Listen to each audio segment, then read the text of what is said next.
नमस्कार। आज बात करते हैं आयुर्वेद के उस प्राचीन खजाने की जो गर्भावस्था से जुड़ा है। इसका नाम है गर्भिणी परिचर्या। ये सिर्फ एक डाइट प्लान नहीं है, बल्कि एक कमाल का गाइड है जो माँ और बच्चे दोनों के स्वास्थ्य का पूरा ख्याल रखता है। तो चलिए इसे थोड़ा और समझते हैं। नाम थोड़ा मुश्किल लग सकता है, मासानुमासिक गर्भिणी परिचर्या, लेकिन इसका मतलब बहुत सीधा सा है। महीने दर महीने के हिसाब से एक खास डाइट और लाइफस्टाइल। आप इसे गर्भावस्था के 9 महीनों का एक डिटेल्ड रोड मैप समझ सकते हैं जो हर पड़ाव के लिए एकदम अलग है। तो आज हम इस पूरे सफर को कैसे देखेंगे? सबसे पहले हम आयुर्वेदिक ब्लूप्रिंट को समझेंगे, फिर पहले, दूसरे और तीसरे ट्राइमेस्टर की बात करेंगे और आखिर में जानेंगे कि इस पूरे प्लान की बुनियाद क्या है। तो शुरू करते हैं आयुर्वेद के इस ब्लूप्रिंट से।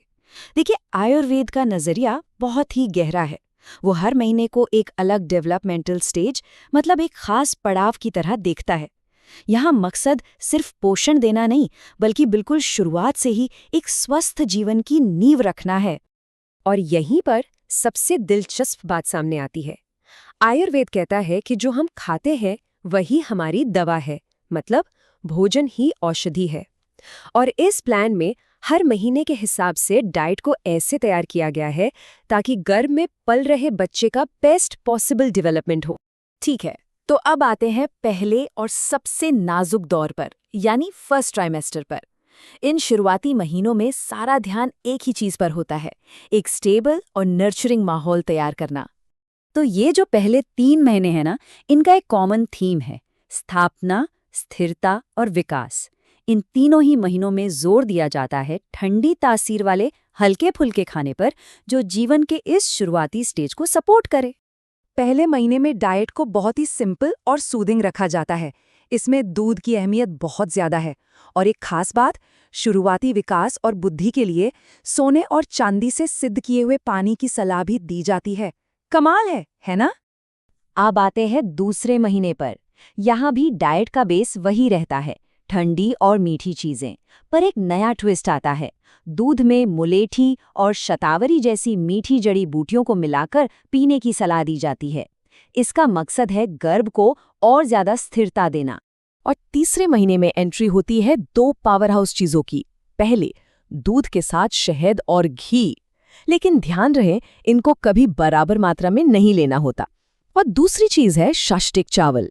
ये खास किस्म का चावल है जो सिर्फ 60 दिनों में तैयार होता है, बेहद पौष्टिक और पचाने में बहुत आसान। चलिए अब सफर के दूसरे पड़ाव पर चलते हैं, सेकेंड ट्राइमेस्टर। ये वो समय है जब बच्चे का विकास तेजी से होता है। तो जाहिर है अब डाइट भी बदलेगी ताकि अंगों के बनने और ताकत बढ़ाने में मदद मिल सके। तो ये जो अगले 3 महीने हैं, यानी चौथा, 5वां और 6ठा महीना, ये पूरी तरह से बच्चे के शरीर, उसके मन और उसकी ओवरऑल स्ट्रेंथ को बनाने पर फोकस्ड हैं। चौथे और 5वें महीने में कहानी का हीरो है फैट, यानी कि वसा। दूध, मक्खन, जिसे नवनीत भी कहते हैं, और घी का सेवन बढ़ाने को कहा जाता है। साथ ही शिष्टिक चावल को दही के साथ खाने की सलाह दी जाती है। ये सब मिलकर बच्चे के ऑर्गन्स बनाने में मदद करते हैं और माँ की एनर्जी, जिसे ओजस कहते हैं, उसे भी बनाए रखते हैं। अब आता है 6ठा महीना और यहाँ एक बहुत ही खास जड़ी बूटी की एंट्री होती है जिसका नाम है गोक्षुर। पर सवाल ये है कि इसी महीने में इसकी जरूरत क्यों पड़ती है? चलिए पता लगाते हैं। तो 6ठे महीने में दूध और घी तो चलते ही रहते हैं, लेकिन साथ में गोक्षुर से बना घी या यवाघू, मतलब एक तरह की पतली खिचड़ी, लेने को कहा जाता है। ऐसा इसलिए क्योंकि इस दौरान अक्सर शरीर में सूजन या इडीमा की शिकायत हो जाती है। गोक्षुर इसी से बचाने में मदद करता है। देखिए आयुर्वेद कितना प्रोएक्टिव है। और अब हम आ पहुंचे हैं आखिरी पड़ाव पर, थर्ड ट्राइमेस्टर। अब सारा फोकस बच्चे के फाइनल डेवलपमेंट और शरीर को एक आसान डिलीवरी के लिए तैयार करने पर होता है। तो 7वां, 8वां और 9वां महीना, ये तीनों मिलकर बच्चे को पूरी तरह से मैच्योर करते हैं और साथ ही माँ के शरीर को प्रसव के लिए तैयार करते हैं। 7वें महीने में एक आम परेशानी होती है त्वचा में खुजली, जिसे किकिस कहते हैं। इससे राहत के लिए कृष्णी पर्णी नाम की जड़ी बूटी से सिद्ध घी लेने को कहा जाता है। फिर 8वें महीने में डाइट को एकदम सिंपल कर दिया जाता है, सिर्फ दूध और यवागू। क्यों? क्योंकि माना जाता है कि इसी महीने माँ से बच्चे में ओजस यानी जीवन शक्ति ट्रांसफर होती है। और फाइनली 9वें महीने में डाइट तो वही हल्की फुल्की रहती है, दूध और यवागु वाली, लेकिन साथ ही कुछ खास आयुर्वेदिक प्रक्रियाएं जैसे योनि पिच्चू और बस्ती की सलाह दी जाती है। इन सब का मकसद एक ही होता है, शरीर को तैयार करना ताकि डिलीवरी आसान और नॉर्मल हो। तो इन पूरे 9 महीनों के सफर को देखने के बाद आखिर वो कौन सी बड़ी बातें हैं जो हमें इस आयुर्वेदिक प्लान से सीखने को मिलती हैं? चलिए एक नज़र डालते हैं। तो इस पूरे डाइट प्लान के 3 मेन पिलर्स या कह सकते हैं 3 स्तंभ हैं।